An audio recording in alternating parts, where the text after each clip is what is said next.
feedback for them. Happy to pass it along. Oh, good to know. What's up, everyone? Matthew, and unfortunately, I feel like that's my fault, so there is no feedback. Okay, so we're doing the Beat Podcast 31 V2. First 25 minutes, we were live, and then I pulled a rookie mistake and somehow ended the live stream, but my internet did go out. So either way, we're cranking this thing up. We were spending a little bit of time on Grok. So I know that everyone was kind of starting to get into that. But we're going to jump into the Cybertruck, and actually let me upload potentially that. Let's do that again. Here, let's go to the very end. So I think I know some of the specs were shared this past week, but maybe before we even get into this, Matthew, do you want to just catch us up on kind of like maybe some of the latest news, high level you've been hearing, things that are just top of mind for Cybertruck reservation holders? Yeah, so in 2 weeks from today is the delivery event. We heard last week that the production units have actually started at Giga Texas. We've seen as many as I think 30 Cybertrucks at a time in Texas. So it sounds like they're starting to churn these out, and we'll probably see, who knows, maybe low hundreds of these potentially ready for delivery in 2 weeks. I know all of us are excited for the event, hoping to get an invite. I don't think anyone on that panel has an invite yet. I'm sure everyone would love to be a plus one. Personally, I've got a flight and hotel booked, so crossing my fingers I can get a plus one or get down there. What we do know is there's, the initial production of the vehicle. There'll be two versions of the vehicle, a dual motor and a tri-motor. We don't know if they'll have the same battery. It's possible the tri-motor will have a larger battery. And then the fast lane apparently has an inside source that revealed some specs on the Cybertruck. So we'll go over the specs, compare those to the specs that we got during the reveal in 2019, maybe compare them to some of the specs that we learned earlier this year and see how they've changed. And then also compare to the competition, being the F-150, the largest competitor in the space. Good stuff. Let's go. Yeah, I'm very interested to see. There's not a lot of things. I know a lot of people care about like they want ports in the front and all that stuff, and I know that's a big F-150 thing, and I think Ford led that space, and I really think we get kind of caught up in the aura of Tesla, thinking that Tesla has to do everything but just better than everybody else. I don't think they needed to have the same size frunk or bigger. I don't think they needed to put like 14 outlets because Ford has 10. You know what I mean? Like, I just don't think any of that stuff is like truly necessary. So I'm just really interested to see like what they actually do and what we actually have. I mean, when in all industries, if you look at the the legacy leader compared to an up and comer, the legacy has all of these longtime clients that they have to please, and so they kind of have to make a configuration for everyone, because if they cut down on their configurations, they're going to lose a portion of their current clients. When you're a newcomer and you're just looking to meet the kind of middle, say 60 to 80% of the market, you don't need all of those different configurations to reach them. You can have fewer options and reach the vast majority of needs and provide something better at a better price point, and provide more value. So something like the F-150 comes in so many different configurations, whereas the Cybertruck is essentially going to be one basic configuration with some different performance metrics. And so there are going to be some kind of edge cases that aren't necessarily going to be the best fit for the Cybertruck, but those represent a very, very small portion of actual truck buyers and truck users. Definitely. So, Matt, how would you say that this compares to the actual F-150 based on essentially what was kind of released earlier this week? Yeah. So I'll go over kind of these specs compared to the F-150 as well as the original reveal. So, during the the original reveal of the Cybertruck, we heard it was going to be a pretty good sized vehicle. It's going to have a crew cab, so 4 full size doors and a 6.5-foot bed, which is not a super common configuration in trucks. Most half-ton trucks like an F-150 that have 4-door crew cab will have a 5.5-foot bed. So then we learned, back in March at Investor Day, we were told that the truck would have a 6-foot bed.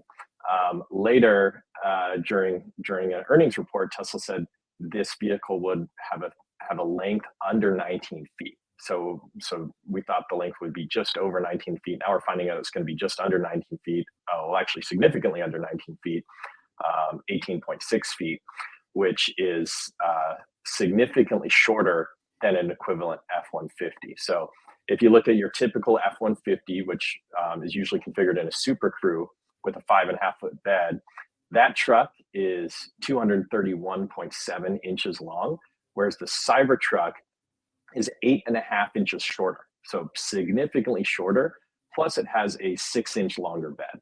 So much more usable bed while being a shorter vehicle. That's a huge improvement, especially for people who, live in cities where it might be more difficult to park, or they have a garage that they want to park the truck in. They don't want to leave it outside. That's a massive improvement. We also learned the width. The width is going to be just under 80 inches, so 79.9 inches. This is the same thing that was said during the reveal back in 2019, but a lot of the pre-production prototypes that we saw were actually wider. They were 82, 83 inches. So they have cut down on the width a bit. We thought this was going to be the case. When Elon did that drive with Jay Leno a couple of years ago, he said the truck was going to be about 5% smaller. When I was at Investor Day, the team told me they had to drop the third seat in the front row because of the smaller width. So it's interesting to see that they actually kept this under 80 inches. The nice thing about having the vehicle under 80 inches is you don't have to have the wide marker lights. So if you look at a Ford F-150 Raptor, which is a couple inches wider than 80 inches, it has the amber marker lights in the front and the red marker lights on the rear. Larger trucks, Tesla Semi, things like that have to have those wider, the wide vehicle marker lights. So it looks like we're going to come in just under that. So I was kind of surprised at this because most trucks don't have fender flares, those little flares that stick out over the wheel wells. Most trucks don't have those. The Cybertruck has those, which kind of artificially makes the truck wider than it actually is. So if you go from, look at the width from door to door, this truck is actually going to be, potentially 3, maybe 4 inches narrower than a typical F-150. If we look at some of the rest of the specs, the weight, it's going to come in the dual motor. We're seeing, 66, 70 pounds, the tri-motor 68, 90 pounds. So this is actually less than a Rivian. So Rivian R1T is, 7,300 pounds. So, this vehicle is, decent amount lighter than that, about 1,000 pounds plus more than a Model X. So it's a surprisingly low weight. We check out the tow rating. Apparently the tow rating is going to be 13,000 pounds. This is a little lower than what was said during the reveal. So during the reveal, we were told 14,000 pounds. 11,000 pounds is pretty significant. If you look at an F-150, again, the F-150 comes in many configurations. On the low end, it can tow about 8,000 pounds. On the high end, it can tow about 14,000 pounds. With a typical truck, you want to essentially to maximize towing. You usually want a 2-wheel drive, long bed truck with a small cab. That's how you maximize the towing. Once you get a Super Crew, 4-door, short bed, if you go into more of an off-road suspension, that's going to minimize your towing. So if you compare this truck to, say, a Ford Raptor has an 8,000 pound towing capacity. Cybertruck will have an 11,000 pound towing capacity. So it's going to be significantly more towing capacity than a top-of-the-line Ford Raptor, but it's going to be slightly less than the perfectly equipped F-150 for towing. The thing about the Cybertruck is I think it will physically be able to tow a significant amount of weight greater than that.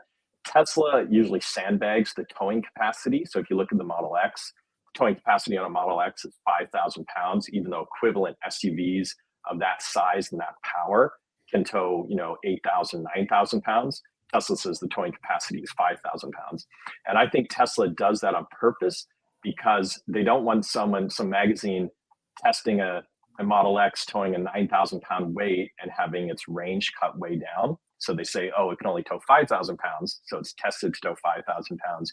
Now the range hit isn't as much. So, if you're towing a short distance and you need to tow over 11,000 pounds, the Cybertruck is going to be capable of doing that. I wouldn't recommend ever exceeding a manufacturer's towing recommendations, but it is going to have the power and the structural rigidity to do that. But 11,000 pound towing capacity, that's going to meet the towing needs of probably over 99% of F-150 buyers. So it's still, a very healthy towing amount. We didn't see the specs, the hauling capacity. Hauling is the amount of weight that you can put in the bed of the truck. So I imagine it's going to come in somewhere in the 2,000 to 3,000 pound range, maybe 2,500, 2,800, something around there, which again is going to be highly competitive. The F-150 hauling capacity ranges from 1,300 pounds to 3,300 pounds. So this is going to be on the kind of the upper end of that range. Still not quite as much as the max hauling capacity of an F-150, but it is going to be greater than the average or the medium hauling capacity of an F-150.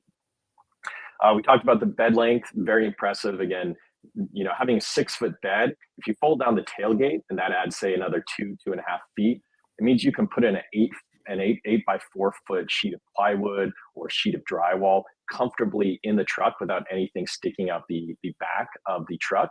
You cannot do that in an F-150 Super Crew with a 5.5 foot bed. You have to have something sticking out the back of the truck. You have to, have a red flag or red piece of cloth, tied onto the portion of the cargo that extends beyond the tailgate. So this is a nice advantage. Yeah, I was going to say, yeah, I'm really excited about the accessories that they're going to make. Because, all the stuff that you're saying, like the fact that you could throw plywood in my Tacoma, I used to have one of those things that you would like kind of flip over that would allow you to get the full length of the bed. So I could just see like certain things like that. Hopefully, again, I don't know what accessories or how deep they'll go on this stuff. But those type of things to even get more utility out of the truck, like putting down the bed, or putting down the full length of it, and then being able to like get that extended space is going to be a huge win. Yeah, it's kind of surprising we haven't seen a tailgate extender in any of these kind of leaks that we've seen. Back in March, I was told there is an in-house Tesla accessory team. They're building these accessories themselves rather than working with third parties. So I would be shocked if Tesla doesn't release their own tailgate extender. If they don't, I'm sure there'll be plenty of aftermarket options.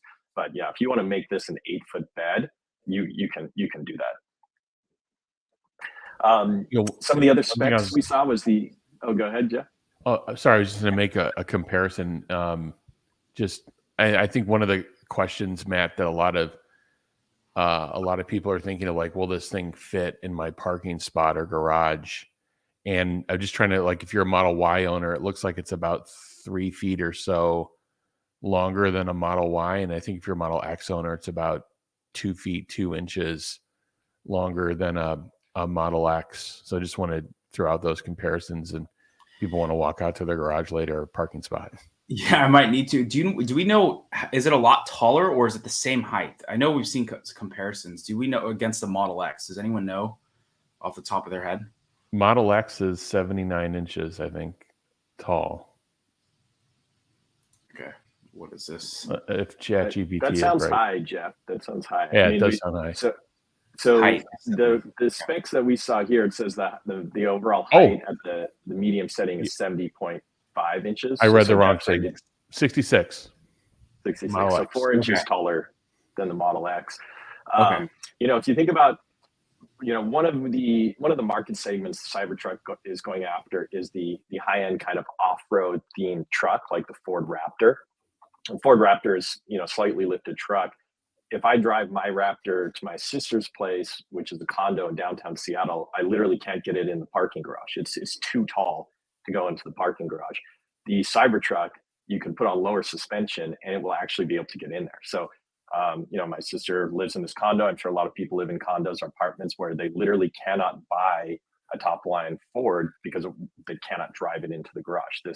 Or if they work, downtown, they're not going to be able to drive their truck. So this will actually open up that market as well. So it's going to be, about 3 inches narrower than a Raptor, about 8.5 inches shorter than a Raptor, or like the length is going to be shorter, and then it's not going to be as high either. So it's, again, a massive, pretty incredible package Yeah. being able to do that. Yeah, what Yeah. they were able to package into such a small footprint, yeah, it's pretty incredible. One of the reasons they're able to get it shorter is the frunk is shorter or is smaller than, say, an F-150 Lightning. So we're seeing the frunk volume at 7.1 cubic feet, which does seem a little smaller than I was expecting. I thought it was going to be closer to, like, say, 9 cubic feet. So that's a little smaller than I was expecting. Apparently it does fit, 2 sets of golf clubs. The thing about a F-150 Lightning that has a larger frunk, probably the best in class frunk volume, is that there is no locking, enclosed tailgate. If you buy an F-150 Lightning, the bed of the truck is open. You have to pay extra to get a bed cover. The aftermarket bed covers, or even the factory or dealer installed bed covers for an F-150, are very easy to open. If you have a crowbar or even like a large screwdriver, you can just stick it in there and jack it up and steal anything out of that. The Cybertruck vault, the retractable cover, is going to make the bed more like the trunk of a car. It's going to be a lot more secure than a typical truck. So you don't necessarily need as large of a frunk, because the bed of the truck can be used as a trunk, which is more difficult to do that with a traditional truck. So, for me personally, I would rather, there's going to be more storage room in the Cybertruck than I will ever need. So I would rather a vehicle that's easier to park, easier to maneuver, than a truck that's another 6 inches long that has a bigger frunk. That's a great point. Every time that conversation comes up too, it's just it's like, what's the total secured cubic volume of storage in the vehicle? If it's front or back, I'm looking at like total storage, and to me that's a key metric. So I'm glad you brought that out. And also the sub truck, you'll be able to put a lot of materials in that sub truck. We have seen videos of the frunk being power open and power closed, which I think is a fantastic feature. I imagine most Tesla owners don't really use the frunk on a daily basis. It's more used for kind of like long-term storage, like maybe your mobile charger. So having a power frunk is going to be helpful as well. Agreed. Yeah. Another thing, kind of an overall comparison to something like an F-150 I wanted to point out is the Cybertruck comes basically fully loaded. The Cybertruck has essentially a full-length skid plate underneath the car. It comes with a best-in-class large touch screen, best-in-class driver assist features, a glass roof, vegan leather seats. There are not going to be very many options to make your Cybertruck better from a comfort or feature standpoint, other than getting the higher performance or full self-driving. If you look at an F-150 and you want to compare it as close to apples comparison, you basically have to buy one of the top trims, like say the F-150 Raptor or the F-150 Platinum or Limited. And the reason you do that is to get the features like the skid plate, the premium sound, the dual plane glass roof, an enclosed bed cover, all those additional features that come standard on a Cybertruck. And the MSRP on those vehicles starts at around $70,000 to $80,000 for like a Limited or a Platinum. For an F-150 Raptor, with the maxed out specs, you're talking $110,000 to $112,000. So if the Cybertruck starts at, I think the dual motor will probably be around $60,000 and the tri-motor will be around $80,000. It's already at the very low end of the price point, and it's going to beat the F-150 similarly equipped in basically every single category that matters, except for range and towing range. Those are the only things the F-150 is going to be better for. You'll have some people saying, oh, well, the F-150 frunk is bigger, but no one's buying that car anyway. And as Jeff said, if you look at total enclosed storage capacity, the Cybertruck is going to be much greater. So the price point of this vehicle, I think, is going to be very attractive to your typical kind of premium truck buyer. Hey, What would Matthew, you say? where were you thinking on the range? You said the F-150 range would be better. Yeah, so if you get a top line F-150, you'll get it with a 36-gallon tank. So if it Oh, gets, God, say, I see. Gas powered. 18 to 20 miles per gallon, you're talking, above 500, 550, 600, 650 miles of range. The Cybertruck, one of the reasons why maybe the towing capacity is a little less is I don't think the performance of the 4680 batteries is where Tesla thought it would be when the truck was revealed. So in 2019, they revealed these specs. Same thing with like the Plaid Plus Model X or Model S. We thought the 4680s would be farther along and that there'd be better performance. So I think the range of the Cybertruck will probably be in the low 300s to high 300s. Maybe they get it over 400. During the reveal, they said it would have 500 miles of range. I don't see how it's possibly going to get that high. If it was that high, the weight would have to be higher because it would have bigger batteries. The thing about the range is, the only time you're going to be worried about the range in a Cybertruck is if you're going like majorly off the beaten trail, going camping like way in the middle of nowhere, or if you're towing. But for your typical driver, which again is well over 90% of vehicle owners, it's never going to be a problem. My Model X has a 350-mile range. I live in Seattle. I can drive to Portland and almost all the way back, without charging, which is, as far as anyone would ever really need to drive. It's so much more than I'll ever need. When I had my early Model S's that might have got, say, 230 miles of range, stopping a little more frequently than I'd want to on a road trip. But once you get up above 300, it's, by the time you want to stop and eat or go to the bathroom, you'll be ready to supercharge anyway. So really that long-term towing range is really the only advantage that an ICE F-150 is going to have over a Cybertruck.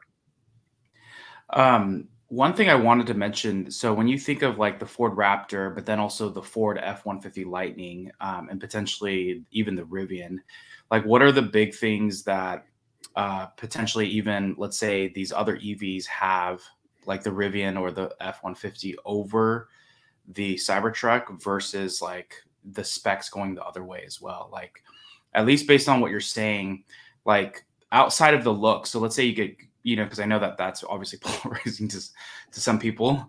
They still think the thing's ugly. But outside of the look, I mean, you're talking specs. A lot of them are comparable, even the price point, even the bed of with the tailgate down, just the length and the storage that you'll get. Like when you compare it, the Cybertruck versus the other EVs, and then the other EVs versus the Cybertruck, like what are your thoughts on those comparisons and potentially like why someone else would go with something else?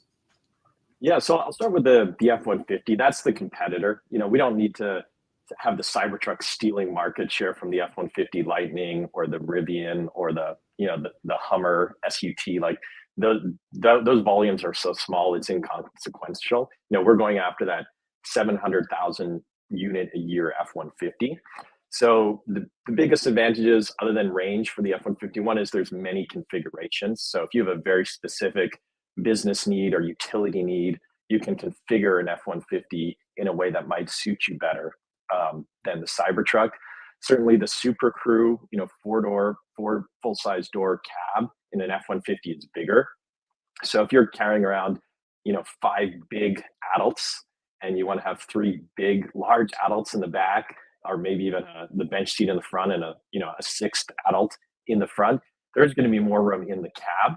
I think most people are going to be driving around with their family, and they have kids that are in the back that are a little smaller. It's like, think of the back seat of a Model X or Model S. There's plenty of room for adults. There's, you're not going to get too many complaints having an adult back there. But if you're in the back seat of it, like my Raptor, there's I'm 6 foot tall. I can have my driver's seat all the way back, and I can sit behind that seat and still have more knee room than I could ever want. So, the back seat of the Super Crew F-150 is a bit bigger, but how many people are buying a truck based on like the knee room for their back seat, rear seat passenger? It's pretty, it's a pretty small segment Exactly. of buyers. An F-150, you can get an 8-foot bed or a 6.5-foot bed. So if your job is, not even your typical contractor, but let's say you're a drywaller. So drywallers will usually have like a transit van, so they can put the drywall in the van and it stays dry. But some of them might get a truck with an 8-foot bed and they put a canopy on top. Having that full 8-foot bed is kind of necessary for their job. But again, you're talking about a fraction of 1% of truck buyers actually need an 8-foot bed or use an 8-foot bed. There's some stats that came out earlier this year, and it was like less than 1% of truck buyers like tow more than twice a year or haul more than twice a year. So it's a very small portion of the market. There are also fleet buyers. If you listen to the Rivian earnings report, they're talking about how they've now opened up sales to fleets, and a lot of fleets, their kind of storage areas are equipped for gas vehicles. They're not equipped for electric vehicles. So if you're a fleet buyer and you have 50 F-150s and you want to switch to Cybertrucks, well, you're going to have to wire power into your storage so you can charge these vehicles overnight. I think Tesla long term will solve that or make that easier with wireless charging, which we could talk about in a different vehicle. But if you already have all the infrastructure, you already have your maintenance staff to work on ICE vehicles, they're already trained on it. You already, maybe a very large fleet might have in-house like body shop and things like that. For those types of buyers, the F-150 might be a better vehicle. But again, that's kind of a short-term problem. That's going to solve itself over time. Well, that and you have to think about the people who haven't seen one that are going to see it for the first time when they see it driving, and they're going to be like, okay, I want one of those.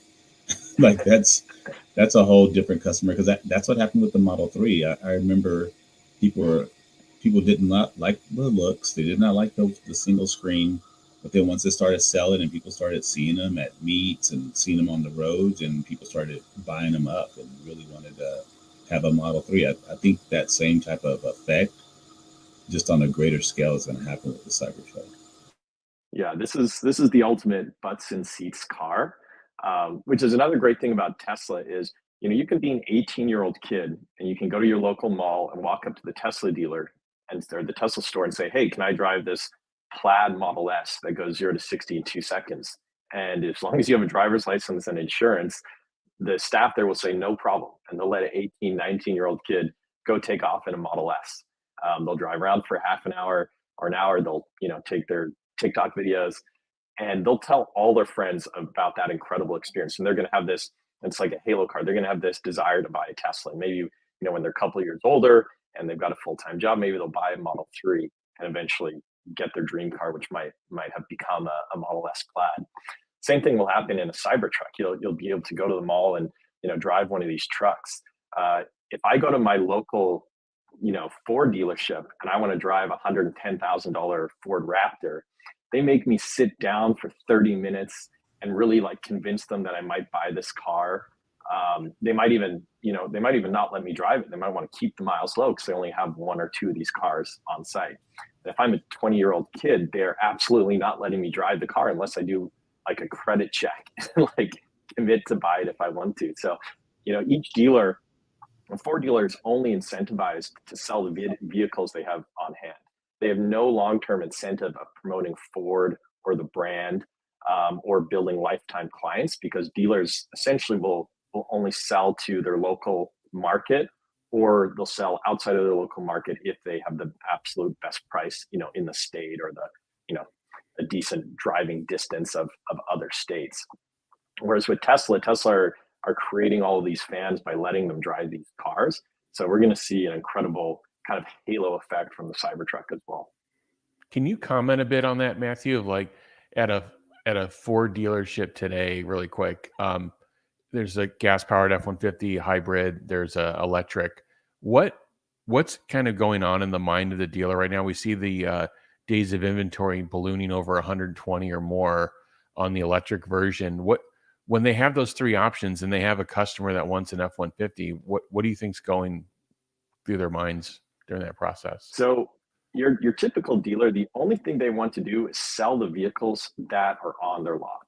So the Cybertruck or the F-150, there's probably tens of thousands, if not hundreds of thousands of configurations of that vehicle. When you look at all the sizes, the trim levels, the colors, someone could work it out. It could even be, 7 figures of potential configurations. So if you're an F-150 buyer and you want a very specific configuration and you walk into your Ford dealer, they'll say, oh, well, good news. We have this similar one that's, fits 90% of your configuration. Buy this one today. And they'll say, no, I want to order this one and have it arrive in, 3 months or 6 months. The dealer will do everything they can to sell that vehicle that's there today, which creates kind of a combative experience with the buyer.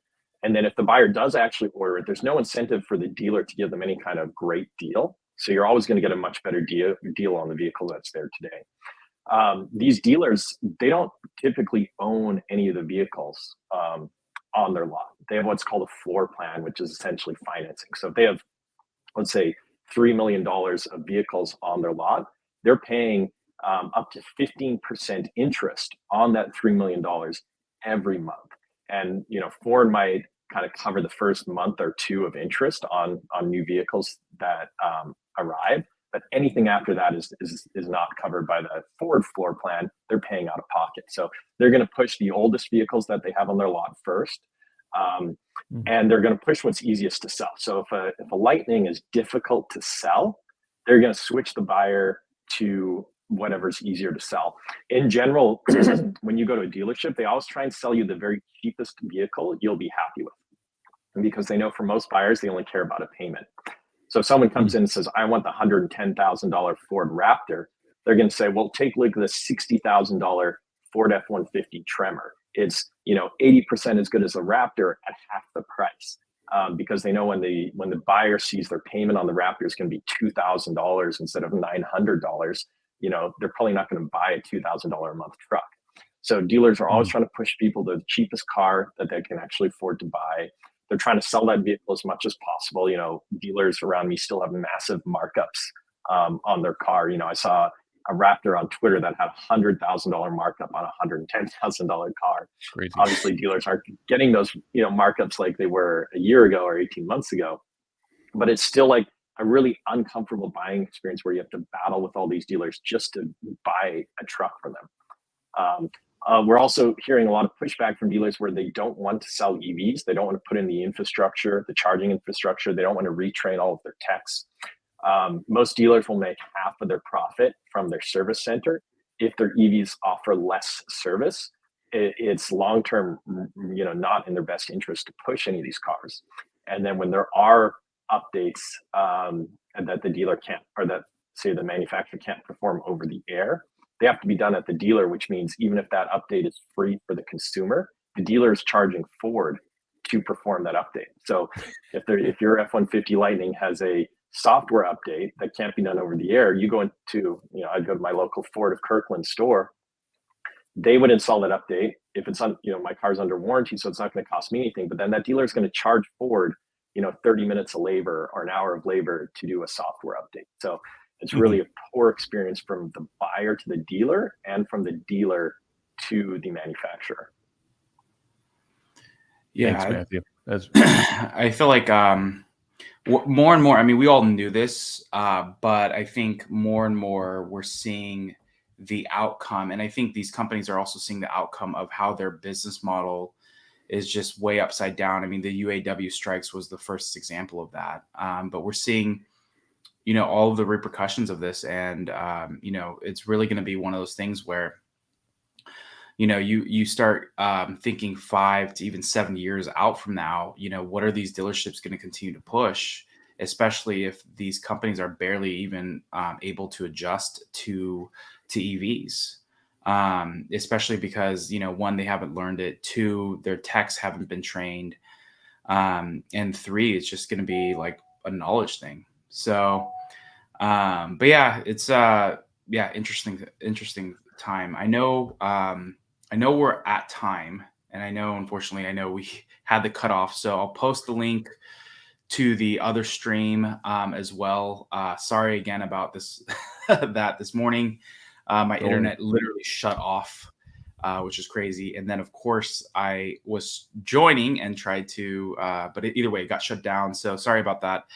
But I do want to thank Matthew DR for just being our eyes and ears and expert on the Cybertruck. I know you've been following this like a hawk over the past couple of years. So thank you for just being a great, I don't know if the right word is journalist or fan or activist on all things Cybertruck. So I tagged him in both of the live streams, also his YouTube channel. So please, if you're on YouTube, give him a like and subscribe. And also to make sure to follow him on X. And thank you. Make sure you check out TeslaCon if you are in Singapore, TeslaTakeOverAsia.com. And then also to please patronize our two other hosts that, along with Amy, their handles are tagged in both live streams along with the YouTube description. So thank you again, everyone. And next week, we hopefully will do a deep dive on Grok. I know we got a little bit into it, or I started to, and then I think Jeff and everyone else started to carry on the conversation. But thanks again for everything, and we will see you all next week. Have a great week. Thank you, everybody. Thanks. Thank you.